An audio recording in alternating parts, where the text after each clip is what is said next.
सभी को नमस्कार। स्पेशल एजुकेशन यूट्यूब चैनल में सभी का हार्दिक स्वागत है। तो आप देख रहे हैं कैबिनेट बैठक में फैसला 18 माह के डीए एरियर पर सरकार का यू टर्न।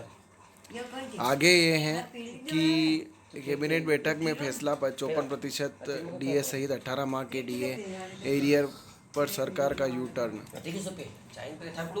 हाल ही में केंद्रीय कर्मचारी और पेंशनर के लिए 18 महीने के महंगाई भत्ते डीए एरियर को लेकर एक महत्वपूर्ण चर्चा हुई है। कोविड-19 महामारी के दौरान सरकार ने जनवरी 2020 से जून 2021 तक डीए और महंगाई राहत की 3 किस्तों को रोक दिया था। इस निर्णय का उद्देश्य सरकारी वित्त पर दबाव को कम करना था। हालांकि अब यह मुद्दा फिर से उठाया गया है कि और केंद्रीय कर्मचारियों के बीच काफ़ी चर्चा का विषय बन गया है। इस लेख में हम डीए एरियर और इससे संबंधित मुद्दों पर विस्तार से चर्चा करेंगे।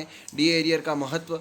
महंगाई राहत महंगाई भत्ता सरकारी कर्मचारियों की सैलरी का एक महत्वपूर्ण हिस्सा होता है जो उन्हें बढ़ती महंगाई के प्रभाव से बचाने के लिए दिया जाता है। यह भत्ता हर साल 2 बार संशोधित किया जाता है। जनवरी और जुलाई में डीए की गणना अखिल भारतीय उपभोक्ता मूल्य सूचकांक के आधार पर की जाती है जो विभिन्न क्षेत्रों में खुदरा मूल्य में उतार चढ़ाव को ट्रैक करता है।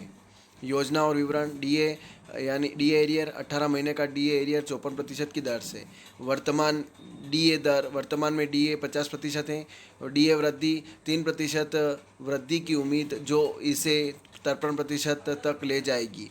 प्रभावित कर्मचारी केंद्रीय सरकारी कर्मचारी और पेंशनर्स। लागू होने की तिथि अक्टूबर 2024 से प्रभावी।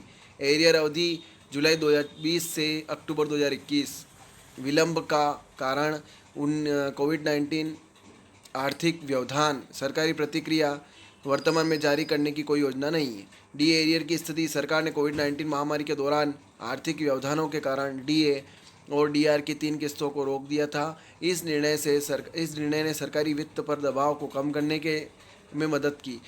हालांकि इस निर्णय ने केंद्रीय कर्मचारियों और पेंशनर के बीच असंतोष पैदा किया है। कई कर्मचारी संघों ने सरकार से अनुरोध किया है कि वे इन एरियर्स को जारी करें। हालिया घटनाक्रम। हाल ही में केंद्र मंत्रिमंडल की बैठक में डीए में 3% की वृद्धि की घोषणा की गई थी जिससे यह दर 50% से बढ़कर 53% हो गई। हालांकि सरकार ने अभी तक 18 महीने के एरियर को जारी करने का कोई निर्णय नहीं लिया है। कई सांसदों ने संसद सत्र के दौरान इस मुद्दे को उठाया और सरकार से स्पष्टीकरण मांगा। कर्मचारी संघों की मांग।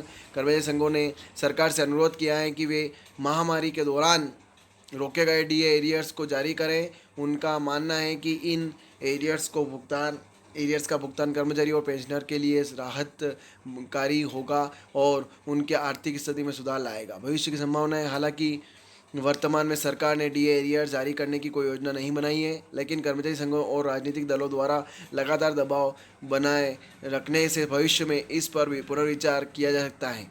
इसके अलावा आगामी बजट सत्र में भी इस मुद्दे पर चर्चा हो सकती है। डिस्क्लेमर। यह लेख जानकारी प्रदान करने के उद्देश्य से लिखा गया है और इसमें दी गई जानकारी वास्तविकता एवं पर आधारित हो सकती है या नहीं भी हो सकती है। पाठकों को सलाह दी जाती है कि वे किसी भी निर्णय लेने से पहले आधिकारिक स्रोतों से जानकारी प्राप्त करें। वर्तमान समय सरकार ने डीए एरियर्स जारी करने का कोई आधिकारिक निर्णय नहीं लिया है। तो ये खबर थी।